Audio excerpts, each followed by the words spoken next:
అసలు ఇదంతా ఎలా జరిగింది నాన్న? ఇదిగో అంతా దీనివల్లే.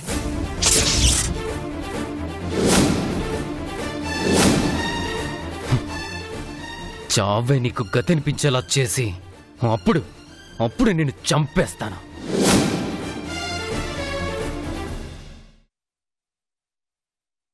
ఎంత కష్టం వచ్చినా తట్టుకొని నేను అడుగు ముందుకు వేయగలిగానంటే నువ్వే కదా జనకి దానికి కారణం. నీ తీయని పిలిపే కదా జానకి నాకు బలం. ఇది కోపం కాదు, బాధ అని నాకు తెలుసు. ద్వేషం కాదు, నీ కూతురు విషయం నీ దగ్గర దాచాను అన్న ఉక్రోషం అని నాకు తెలుసు.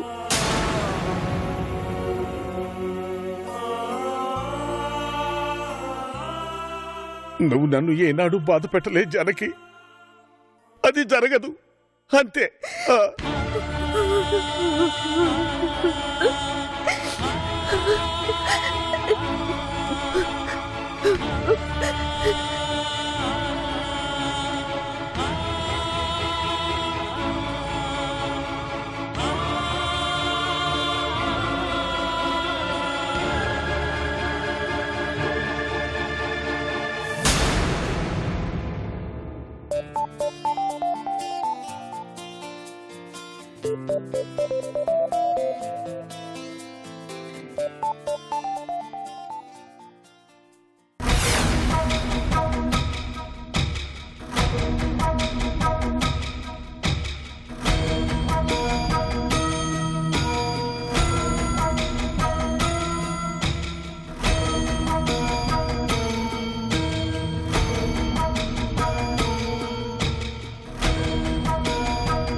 నిన్ను సంతోషంగా ఉంచిన ఈ ఇంటిని నీ కన్నీళ్లతో తడవనివను నిద్ర, ఏడవను. నేనెంత దగ్గరవ్వాలని ప్రయత్నించినా ఏదో శక్తి నన్ను అడ్డుకుంటుంది. అమ్మకి నీ అంత ప్రేమనిద్దామనుకున్నాను, కానీ ఆ అవకాశం నాకు రావట్లేదు. కానీ అమ్మ మాత్రం నీకందించినంత ప్రేమను అందిస్తుంది. ఆ ఫోన్ చేసిన వ్యక్తి ఎవరో, ఎందుకు నన్ను టార్గెట్ చేస్తున్నాడో అర్థం కావడం లేదు.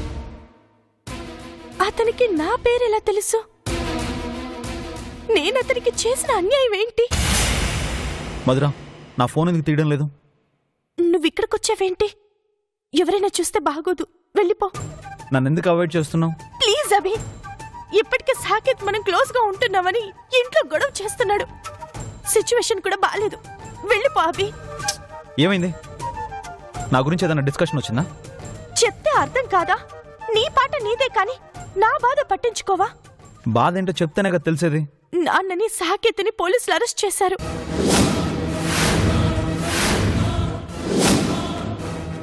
అరెస్ట్ చేయడం ఏంటి?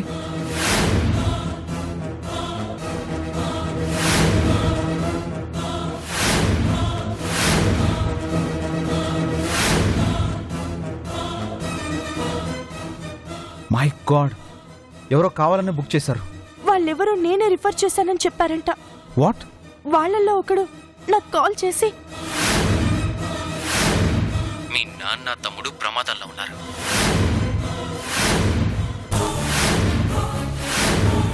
మెంటలా నీకు? ఇంత జరిగితే నాకొక్క మాట చెప్పాలనిపించలేదా? ఇది చిన్న విషయం అనుకుంటున్నావా? ఎవడో మిమ్మల్ని చాలా హెవీగా టార్గెట్ చేశాడు. వాడు ఫోన్ నంబర్ ఇవ్వు. వద్దు, వాడు మళ్ళీ నిన్ను కూడా టార్గెట్ చేస్తాడు. ఏడ్చాడు, ముందు వాడి నంబర్ ఇవ్వు.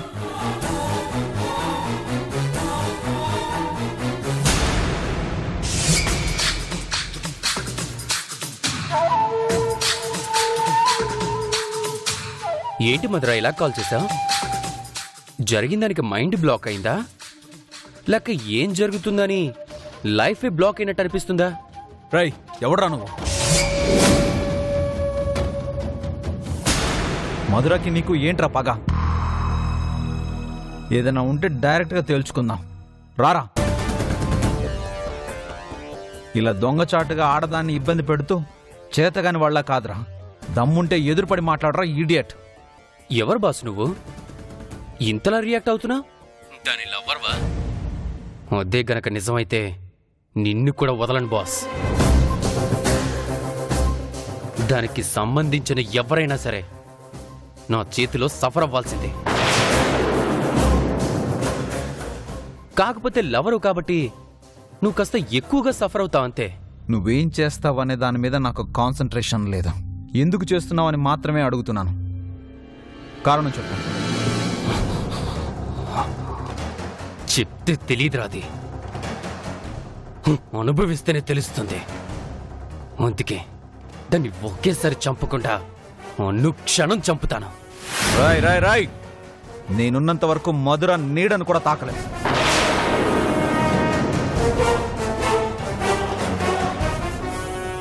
నువ్వెవరో పట్టుకోవడం నాకు చాలా ఈజీ. త్వరలోనే నీకు తద్దినం పెట్టే టైం వస్తుంది. జాగ్రత్తగా ఉండు.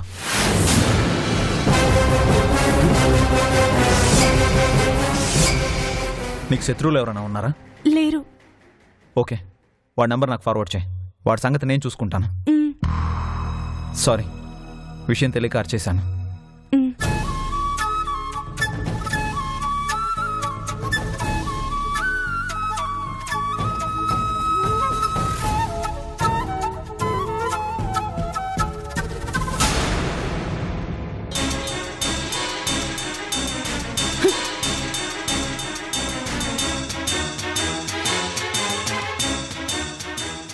పెద్దాళ్లతో ఎలా నడుచుకోవాలో ఎలాగో తెలీదు. కనీసం సరిగా నడవడం అన్నా నేర్చుకో. డాడ్, మీ గొడవలకు అంతే ఉండదా? కాసేపు ప్రశాంతంగా ఉండలేరా? రేపు నీ మొగుడు అందరి ముందు నీ చెంపు పగలు కొడితే అప్పుడు తెలుస్తుంది. ప్రశాంతంగా ఉండాలంట. ప్రశాంతంగా మీ నాన్నని పెళ్లి చేసుకున్న క్షణమే ఆ పదం నా లైఫ్ నుంచి ఎగిరిపోయింది. నాది సేమ్ సిచ్యువేషన్. ఇక్కడ 3 ముళ్ళు వేసిన దగ్గర నుంచి 3 క్షణాలు కూడా మనశ్శాంతి లేదు నా మొహానికి. అన్నయ్య సమస్యల్లో ఉన్నాడని పరిష్కరిద్దామని వెళితే అక్కడికెళ్ళి ఇంకా గొడవ చేయడం తప్పు కాదు. తప్పప్పులు నాకు తెలుసు, కానీ నాకు నా భర్త పరువు ముఖ్యం. అంటే భర్త ముఖ్యం కాదన్నమాట. డాడ్, ఇక ఆపుతారా? కాసేపు రిలాక్స్ అవ్వండి. ఏంటమ్మా రిలాక్స్ అయ్యేది? సగం సమస్యలతో, మిగతా సగం మీ అమ్మతో. ఏదో కలెక్టర్ అన్న పదం నా పేరు పక్కన ఉండటం వల్ల ఈ మాత్రం గౌరవం అయినా ఇచ్చింది గాని, లేకపోతేనా మై గుడ్నెస్, తలుచుకుంటేనే భయంగా ఉంది. అవునమ్మా, రిలాక్స్ అవ్వమన్నావు కదా, ట్రై చేస్తాను.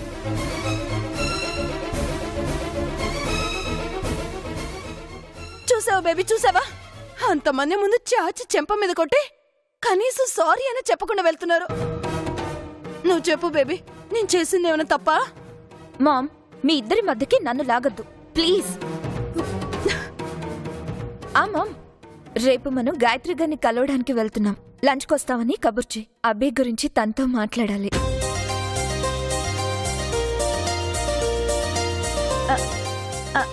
అంటే నీకు అభి నచ్చేసాడా? పిచ్చి పిచ్చిగా నచ్చేశాడు మమ్మీ. పెళ్ళంటూ చేసుకుంటే అభినే. సూపర్ సంజన నువ్వు. అవును, అభి గాయత్రి గారి అబ్బాయిని నీకెలా తెలుసు? మామ్, నేను నీ కూతుర్ని.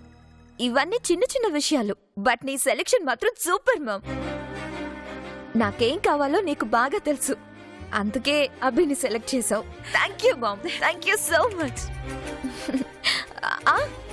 రేపు మాత్రం మనం గాయత్రి గారిని కలుస్తున్నాం. అది ఫిక్స్ అయిపో. ఓకే బేబీ, నేను ఫిక్స్ అయిపోయాను. I'm very happy. అయ్యో,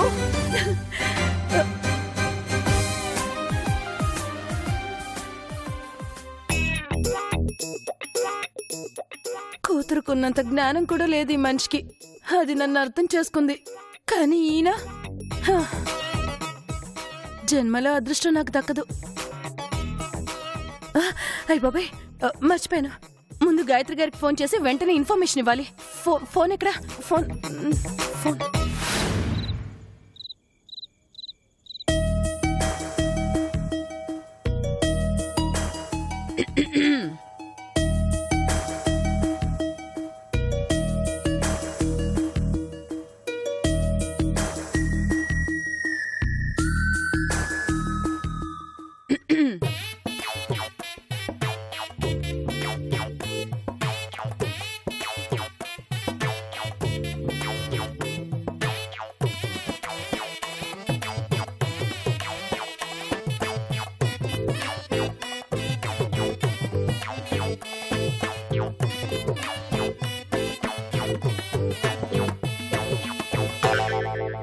భార్యాభర్తలంటే ఒకింట్లో కలిసుండేవాళ్లు కాదు, ఒకరినొకరు తెలుసుకొని ఒకరికి తగ్గట్టు మరొకరు సర్దుకుపోవడంలో సంతోషం వెతుక్కునేవారు.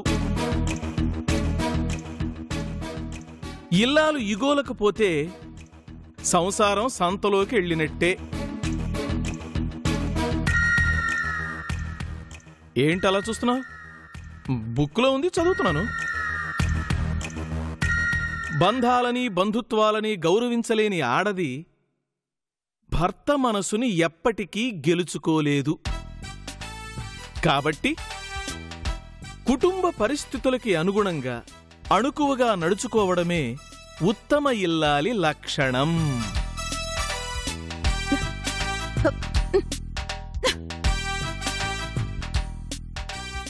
విసిరేస్తే పేజీలు చిరిగిపోతాయేమో గాని అందులో ఉన్న అర్థం చెరిగిపోదు.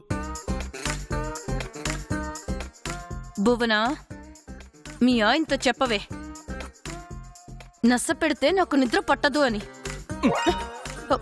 నస పెట్టే అవకాశం నాకివ్వకుండా మసలుకోమని చెప్పవే.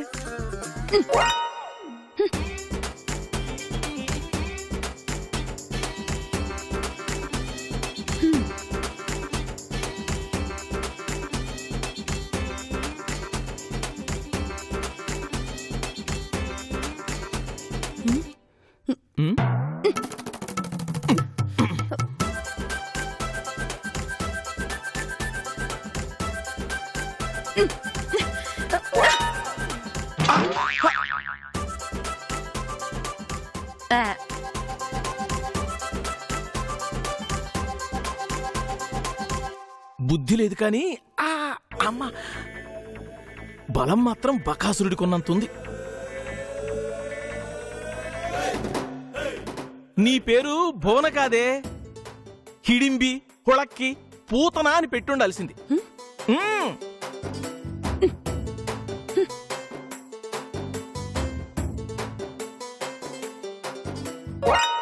జాబ్ కన్ఫర్మ్ అయిందన్నావు కదమ్మా, ఏమైంది? 1 వీక్ లో ఎప్పుడైనా జాయిన్ అవ్వమన్నారు నాన్న. హలో లేమ్మా నాన్న, మా నాన్న పక్క నేనే కూర్చుంటా.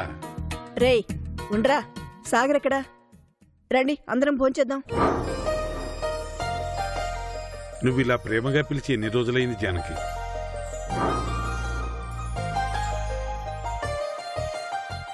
నన్ను క్షమించండి. ఏదో బాధలో ఎవరిననాలో తెలియక నేత్ర మీదున్న కోపం మీ అందరి మీద చూపించాను.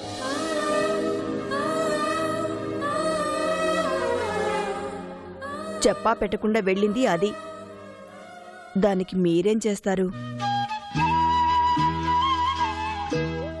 నేను బాధపడతానని, కంగారు పడతానని మీరు నిజం దాచారే కాని నన్ను మోసం చేయాలని కాదుగా.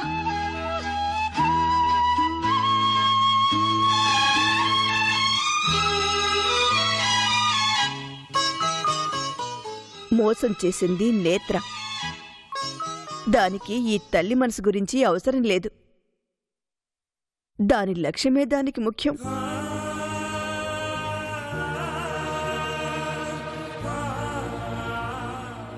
అవునమ్మా, నేత్ర లక్ష్యం చాలా పెద్దది. అది చేరుకోవడానికి చాలా సమయం పడుతుంది.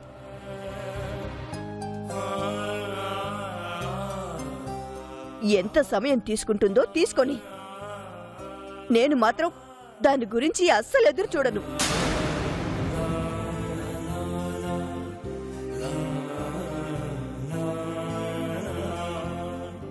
అనడమే గాని ఆలోచించడం మానవుగా. పైకి బెంకో నటిస్తూనే బాధను మాత్రం మనసులో బిగపట్టుకొని ఉంటావు. తల్లిని కదా, తప్పదు. కానీ నేత్ర ఆలోచన రాకుండా చేయడానికి మధుర ఉందిగా.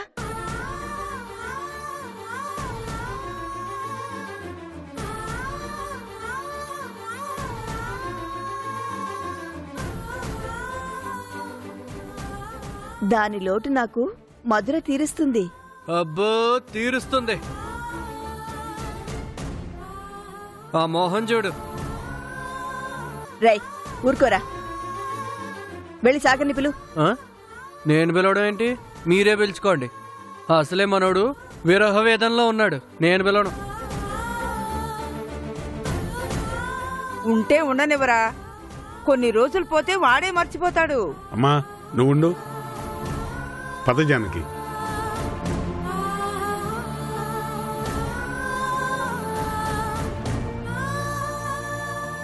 అందరూ కట్టుకొని వెళ్తున్నారు. వెళ్ళండి కానీ తొందర రండి, ఆకలి అవుతుంది. అమ్మో, నేను వెళ్తే నన్ను తిడతాడు.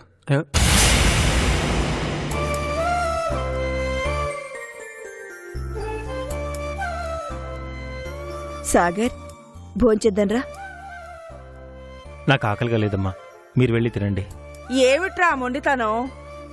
మేమేం చేసినా నీ మంచి కోసమేగా. దయచేసి నన్ను ప్రశాంతంగా వదిలేయండి ప్లీజ్. చూడ్రా సాగర్, ఇన్నేళ్లలో ఏనాడు మన ఇంట్లో మనస్పర్ధలు రాలేదు. కారణం ఒకరి విలువల్ని ఒకరు కాపాడుతూ రావడం. నువ్వు ప్రేమించిన అమ్మాయి దక్కలేదు అని బాధపడ్డావు. ఓదార్చడానికి ప్రయత్నించాం. వేరే పెళ్లి చేసుకోను అన్నావు. నీ మనసుకు నచ్చిన అమ్మాయి తప్ప ఇంకొకరు నీ మనసు నింపలేరని అర్థం చేసుకున్నాం. అందుకే నిన్ను పెళ్లి చేసుకోమని బలవంతం చేయలేకపోయాం. ఇప్పుడు అదే అమ్మాయి మళ్ళీ నా జీవితంలోకి వచ్చే అవకాశం వస్తే మెడ మీద కత్తి పెట్టుకొని వదులుకుంటావా చావమంటావా అని భయపెట్టిస్తున్నారు.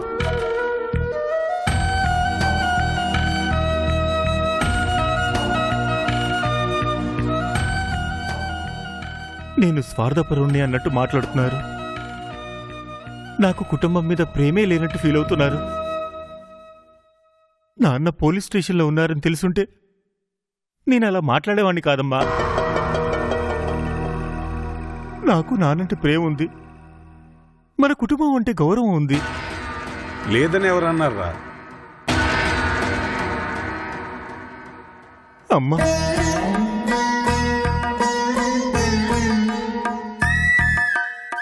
నాకు ఇంటి పరిస్థితుల కంటే నా పర్సనల్ లైఫే ఇంపార్టెంట్ అన్నట్టు మాట్లాడింది.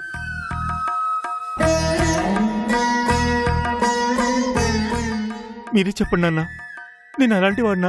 రే, ఆవేశంలో ఆవేదనలో అలా అనుంటుంది. కానీ అమ్మ ఆలోచన నీకు తెలీదా? తన అలా అనే మనిషేనా? ఒక్కసారి ఆలోచించరా? ఆలోచించానన్నా, నా గురించి ఆలోచించాను, మన గురించి ఆలోచించాను. అందుకే ప్రియ విషయంలో మీ అనుమతి కోసం ఎదురు చూస్తున్నాను.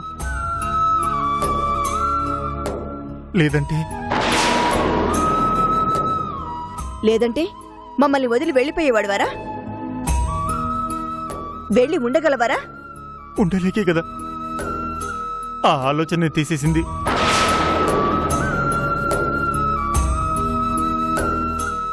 సాగర్, నువ్వు ఆనందంగా ఉండాలని మాకు ఉండదా చెప్పు?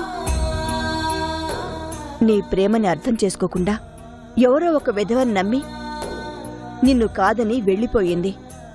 అలాంటి అమ్మాయి ఇప్పుడు ఉన్నట్టుండి నీ జీవితంలోకి వస్తాను అంటుంది అంటే ఎలా నమ్మమంటావురా?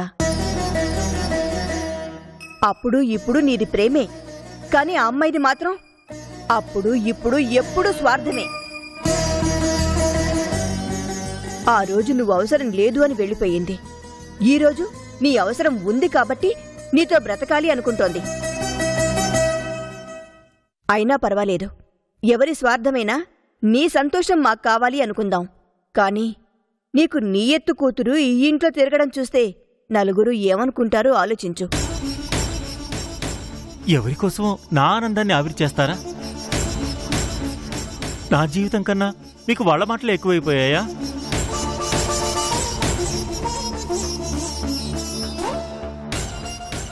ఒక పని చేయండి, అదే లోకం మీ పెద్ద అబ్బాయికి పెళ్లి అవ్వదా అని అడిగితే అయ్యేదే కానీ మేమే చెడగొట్టామని చెప్పండి.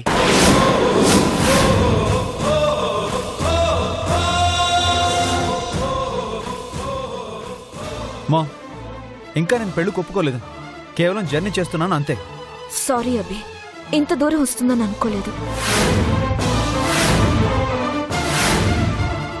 ఎన్ని రోజులు అభిని కలుస్తుంది నేను కాదు.